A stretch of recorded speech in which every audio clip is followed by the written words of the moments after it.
In Illinois, you should expect the unexpected. Any kind of weather you can find around here. Today we're going to talk about severe weather, and we have a couple experts here to help us. Thank you for coming. Here is Paul Servatka, professor at the College of DuPage, and David Gervino with the DuPage County Office of Homeland Security and Emergency Management. Thank you for coming. Thank you for having us. Good to be here. Now, I'd really like to know, what is COD's program all about, and how are you working with local communities? College of DuPage has a meteorology program. That's the most comprehensive program for community colleges in the nation. We have a number of faculty and staff who work, and our primary focus beyond education is working with the communities to prepare for severe weather, and then to provide information to meteorologists both locally and across the nation, really, in fact, across the world. So we have a number of classes that we teach. Students come to COD to learn about weather. We have certificates in severe weather preparedness and severe weather hazards, whether it's fog or snow or ice or flooding or severe weather. And we just have a comprehensive program that lets students learn about meteorology at whatever level they're really interested in. Okay, is it a hands-on program where they're actually doing the work and putting out forecasts? And we do some of forecasting. We have a forecasting course. We do maybe more of the general education courses. And we also have a storm chasing program. So we'll take students out across the country, and we'll go chase down and learn about severe weather, including tornadoes. Okay, great, interesting. Can you tell me how you work with the county and local communities? The College of DuPage has partnered up with the DuPage Office of Emergency Management many, many years ago, and we've worked with them to provide training for spotter training, to help create a network where the municipalities within our county learn to communicate and understand severe weather. And then we also work county to county and have close working relationships with the National Weather Service down in Romeoville. Okay. And David, tell me, do you take the forecasts from the National Weather Service as well as COD, or how does that work into when you're actually responding to and working with communities?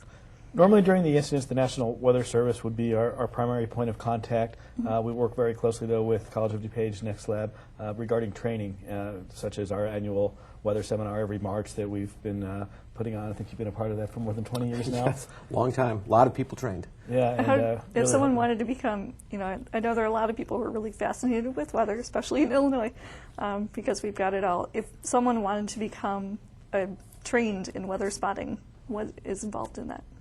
Well, on our website at protectdupage.org, they could visit that, and there's a link to the National Weather Service, to all of the basic spotter training classes that they offer, as well as this advanced annual event with College of DuPage and the National Weather Service in DuPage County, which takes place every year in March. Okay. Yeah, a lot of the things that we do is depending on the level at which people want to get involved. If they want to serve their community, they would contact the National Weather Service.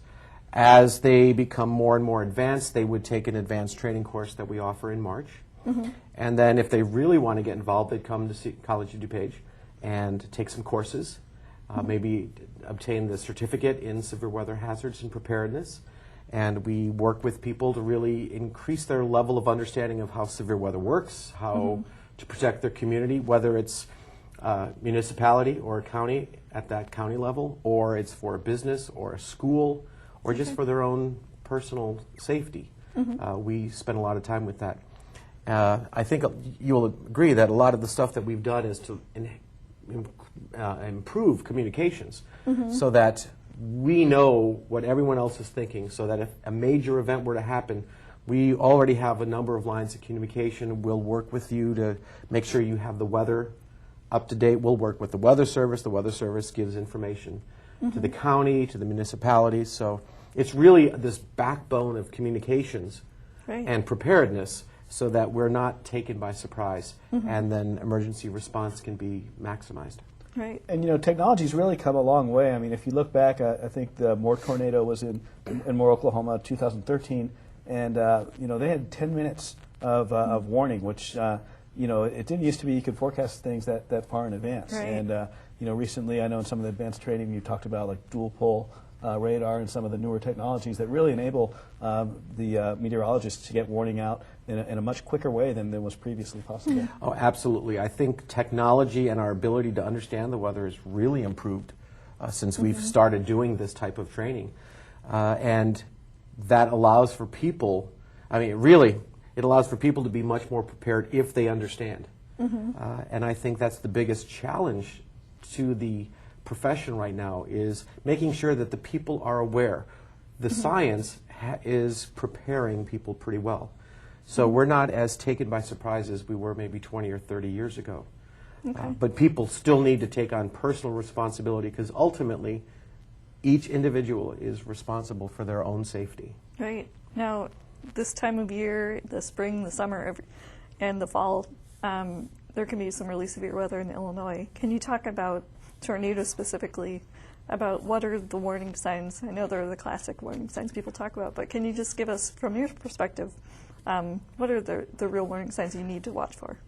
That's a great question. The truth is, in Chicago, we have a very long severe weather season, where we can get severe weather just about any time of the year. As we saw in 2013, we had a big tornado outbreak in November, which is considered a cold season outbreak. Right. We've had tornadoes up in Harvard, Illinois, a few years ago that hit in January. So really, any time of the year, we have that threat for severe weather. So what you want to look out for are the days where there's warmth and humidity, and usually a pretty good amount of wind. So you just have that feeling that something big can happen. And when there's thunderstorms that form in that day, I think the people need to be aware that some of these thunderstorms for Chicago may be severe. So you wake up in the morning and it's warm and it's humid and the winds are blowing pretty stoutly. I think if there's a call for thunderstorms, you need to be aware that possibly some of those storms will be severe. Now, are thunderstorms required for there to be a tornado? Or? Absolutely. Thunderstorms produce the following hazards. They will produce, for severe weather, high winds, and some of these are damaging winds, large hail, which can cause some significant property destruction and injury, and then tornadoes. Additionally, thunderstorms are often the precursor to flash flooding, which kills many, many people. Flooding is one of the most significant hazards that face citizens in the U.S. annually. So, but you have to have thunderstorms from all of those events. Okay. Now, is it a drastic change in weather that often is responsible for tornadoes? Or is that just sometimes? You will hear people say, oh, there's a clashing of air masses, and I really bristle at that explanation. What we need is an unstable air mass where we have warm air at the surface, and then higher in the atmosphere, the temperatures cool, and the winds change speed or direction. And that leads to the development. So it's sometimes brought about by a front moving through, and then afterward there'll be a change in the temperature. Okay. So anytime you see some volatile weather, you'll see the forecast is calling for it's cold today, and then tomorrow is supposed to warm up significantly. Well, then we have a warm front in the region, and that might help trigger thunderstorms. Or it might be the other way around. It's very warm and humid, and tomorrow is supposed to be cold. Well, in that transition place, there might be thunderstorms that form. Okay. And that's what you'd look out for. Okay. Now, David, can you go over a little bit the difference between a watch and a warning? Or actually, either of you could take this. Yeah, I mean, a watch means that that conditions are right for a tornado to occur. If it's a tornado watch, for example, a warning means that one has either been sighted or either on radar or by a trained weather spotter. Okay, so when we hear that on the news, we know they've been through courses like the ones that you're talking about. Exactly. The trained weather Correct, spotter. yeah, definitely. During watch, you want to prepare yourself. What are you going to do in case something happens? And be aware of changing weather conditions. Is it sunny now and then, ooh, there's thunder coming? But a warning means that there's imminent danger, and you should have preparations and take action when a warning is given for your area. Yeah, Okay. I mean, here in DuPage County, there's no excuse. I remember talking to one of the meteorologists at the National Weather Service about how growing up in Oklahoma, we were taught that, you know, if you hear a warning, you get out of your car, you get in a low-lying area, in a ditch or whatever. And here they said, you're in DuPage County, just go inside somewhere, go into the McDonald's, go into the 7-Eleven. You're not going to be out in the middle of a field somewhere.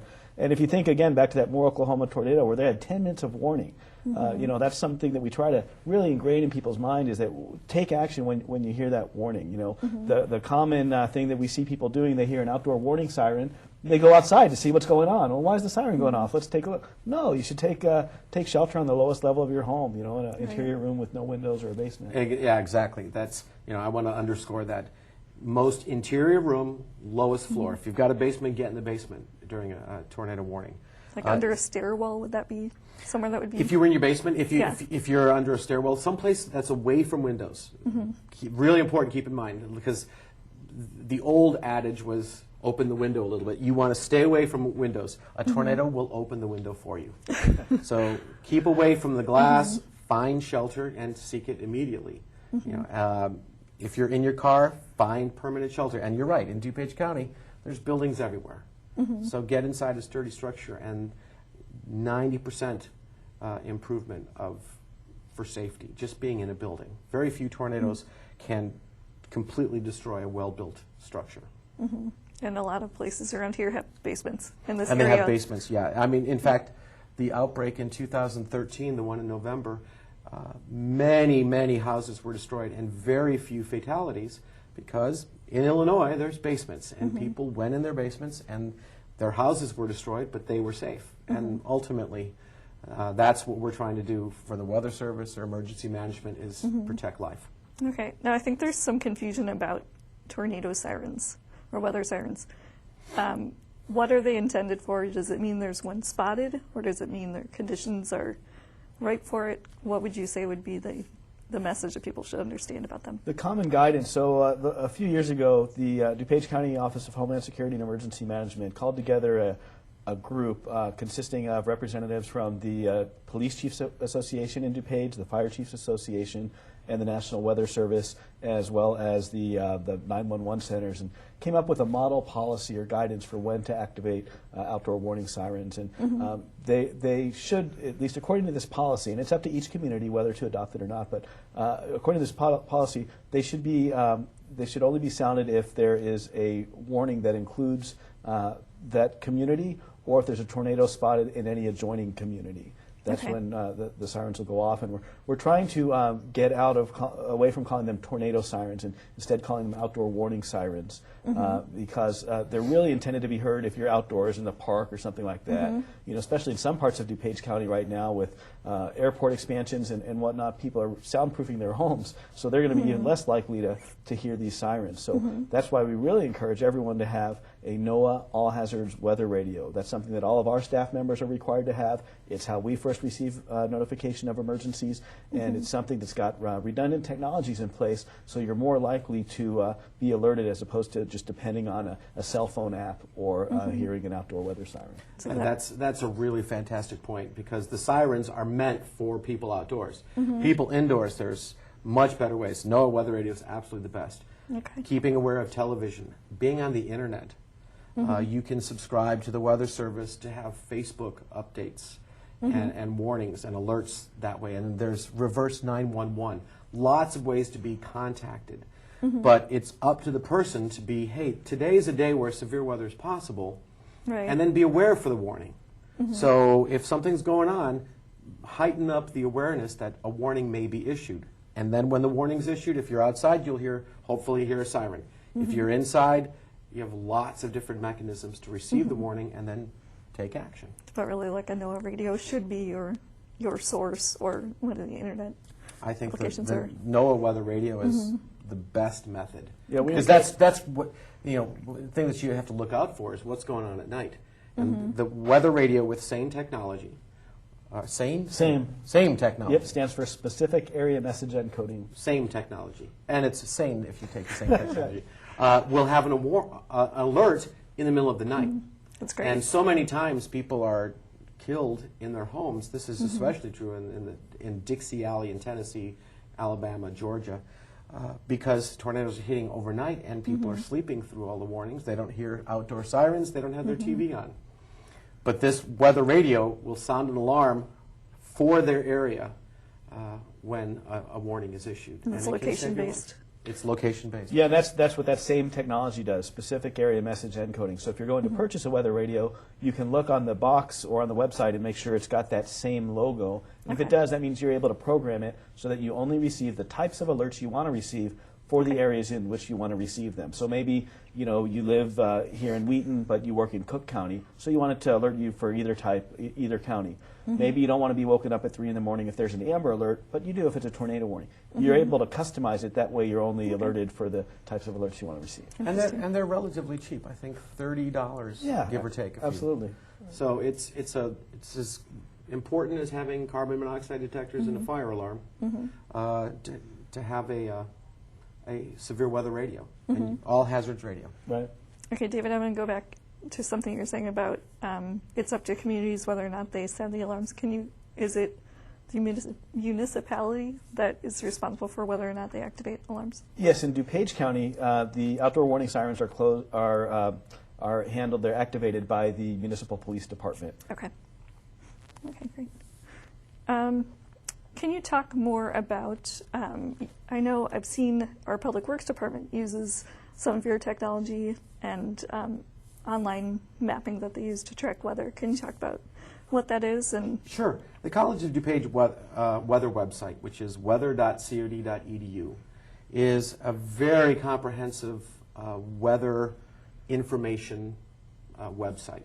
However, its primary focus is for the meteorologists or people who understand weather to use it. So we have a number of products for numerical models. We do have a number of text products that include the forecast for local areas, and we have some information that's very easy to use. We have local radar, we have satellite pictures, but we have a huge amount of detail. So if you're interested, and your listeners are interested, they can go and check it out, see what they like, maybe have a couple bookmarks.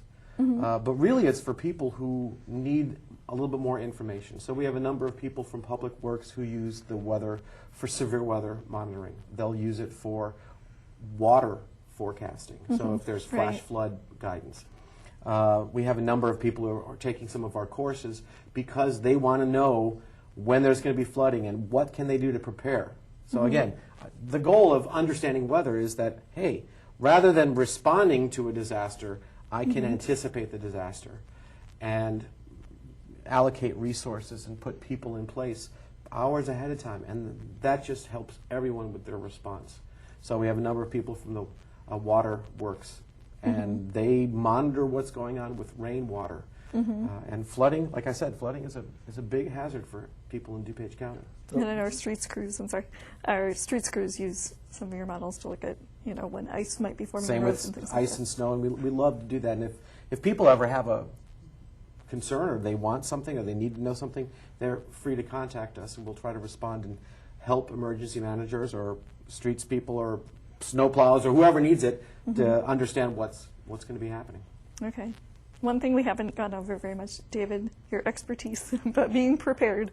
What types of things should people have in their home to prepare for if there's going to be severe weather? Sure. Well, we encourage everyone to have an emergency supply kit consisting of a NOAA weather radio. And I recommend that everyone have one in their home, and then at your office that you have at least one for the office so that while you're at work, you're alerted. And the type I recommend is the kind that actually plugs into electricity but also has the battery backup. Okay. So if I'm at home, for example, and my weather radio goes off because there's a tornado warning, I'm going to grab my dog, I'm going to unplug the radio, and we're going to go into a lower level interior room. But we'll have that radio with us so we can listen to hear if if there's another warning issued or if it's extended, so we know when it's safe. So a weather radio is one thing you want to have for your kit. You also want to have bottled water. So that if the water supply becomes contaminated or for whatever reason you're not able to get water from the faucet, you've got 1 gallon of water per person per day, and we want the kit to last up to 3 days.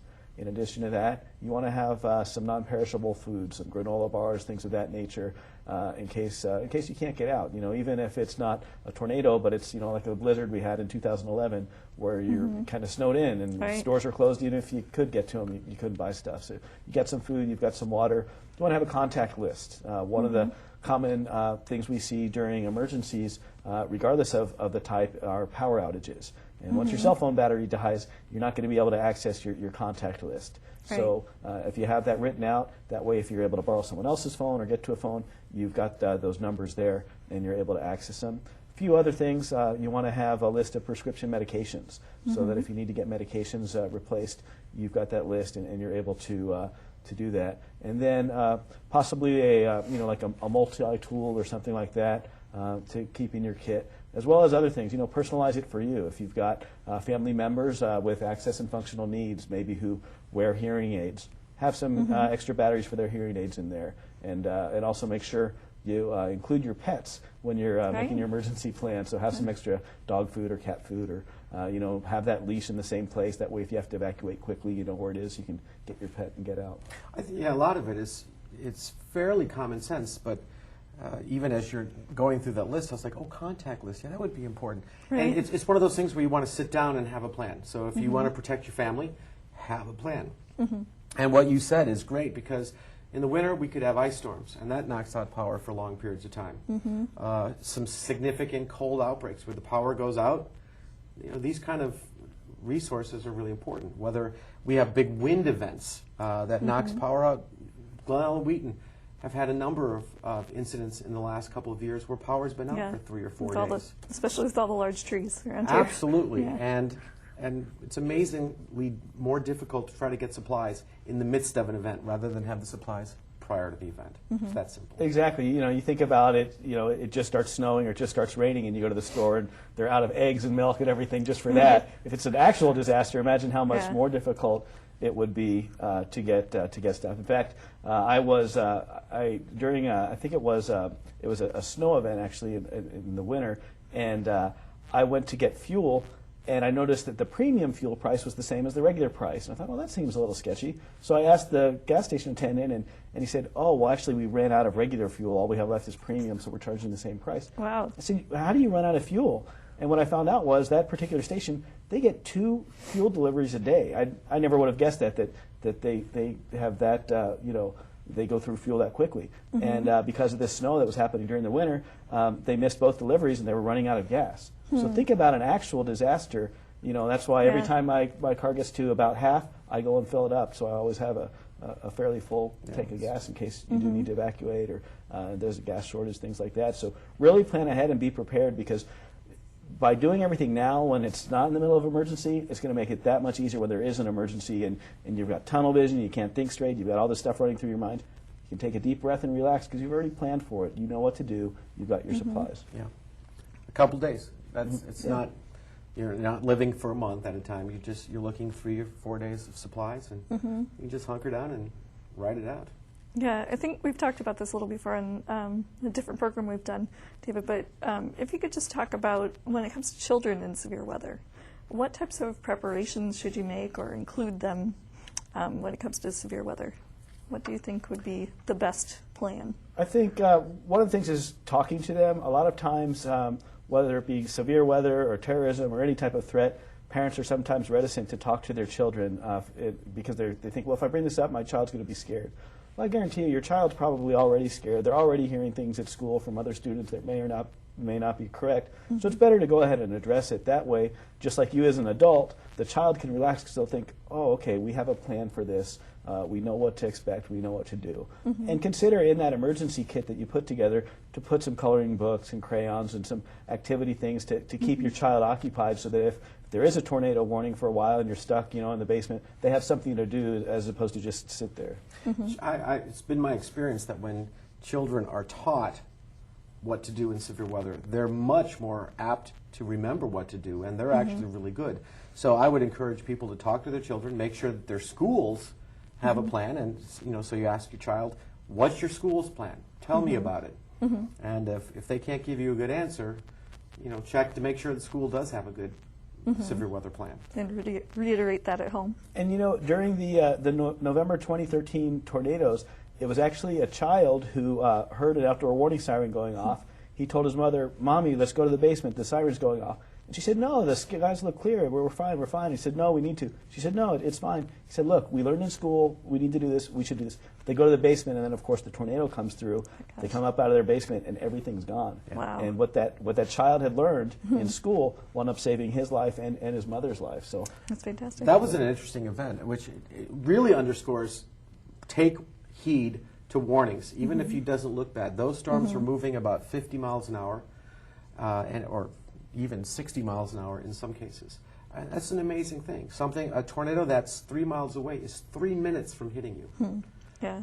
And that doesn't give you a whole lot of time. And you may not see any signs in DuPage County, especially with all the trees. And as a spotter, this is really challenging, is you don't have good visibility. If I'm in the middle of downtown Wheaton or Glen Ellen and I've got trees around, I see maybe a half a mile. Okay, at 60 miles an hour, that's 30 seconds. That's not very much time. So when you hear a warning, respond to the warning and don't always have to trust your eyes. Go to shelter. Can you talk a little bit, Paul, about, I hear the urban myth a lot about that, well, in an urban area, tornadoes don't strike. Oh, yeah, absolutely not a true statement. And that same is true in the cities. In fact, within the last decade, Fort Worth, Texas, Oklahoma City, Salt Lake City, Tampa, Florida, Nashville, Tennessee, Tuscaloosa, Alabama, Atlanta, Georgia, Indianapolis, Evansville, Indiana. These have all been cities that have been hit by tornadoes. And some of them come in the day, some of them come at night. There's varying strengths. Chicago's had a number of near misses. And there is no place in Illinois that is safe from tornadoes. There is no place. So any of those myths saying, I'm safe because of this, I guarantee you're wrong. You are vulnerable to tornado strikes, and you should be prepared. Yeah, if you hear those sirens, better to be safe than sorry. That's right. Are there any other messages that you would like people to come away from this? Really just, we encourage people to create a culture of preparedness, whether it be for severe weather or any other type of emergency. The main steps to emergency preparedness are to get a kit, like we talked about, to make a plan and to be informed. They can go to our website, protectdupage.org, to learn about what materials should be in the kit. In terms of making the plan, a lot of it's making a plan of what you'll do if you need to shelter in place or evacuate, and then communicating that to the rest of your family members, and then being informed by having a NOAA weather radio and by considering taking a weather spotting class or going to protectdupage.org and learning about additional preparedness notification methods. Yeah, I think that's a great suggestion. In this era where lots of insurance and things cost a lot of money, being prepared for severe weather is a very, very low-cost proposition. It doesn't require more than $50 and to protect your family. And story after story after story of people who have been affected by severe weather.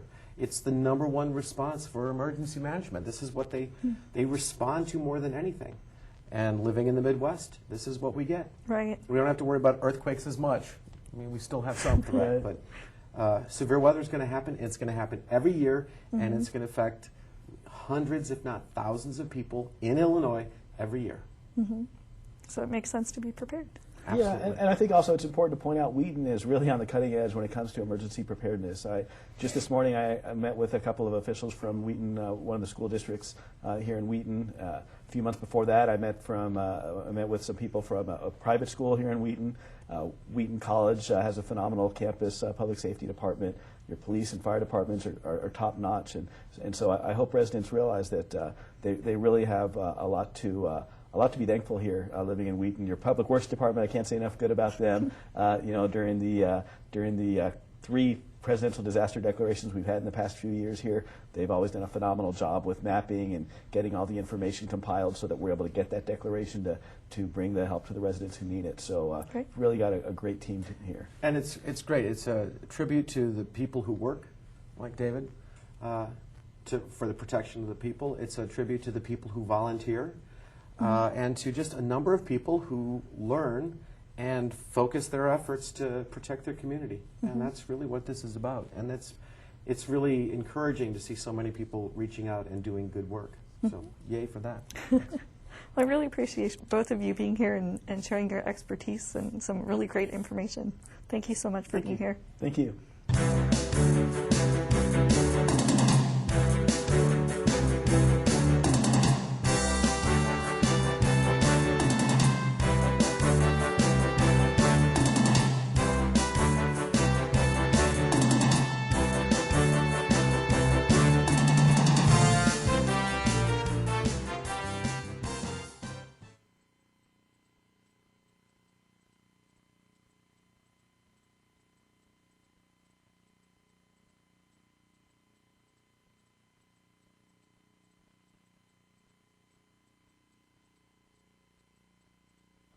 Hi, I'm David Gervino with the DuPage County Office of Homeland Security and Emergency Management, here with Paul Servatka from the College of DuPage Next Lab program, encouraging you to be prepared for severe weather. Now, can you tell people a little bit about what are some warning signs of severe weather? Well, severe weather can affect anyone in the area any time of the year here in Chicago. And what I'd like people to know about is that anytime the weather seems to be changing, we've got a significant warm-up expected or a cool down. Anytime there's warm conditions, humid conditions, it's windy out, you can expect that any thunderstorms that form have the potential to becoming severe. For more information about severe weather, please visit us online at protectdupage.org.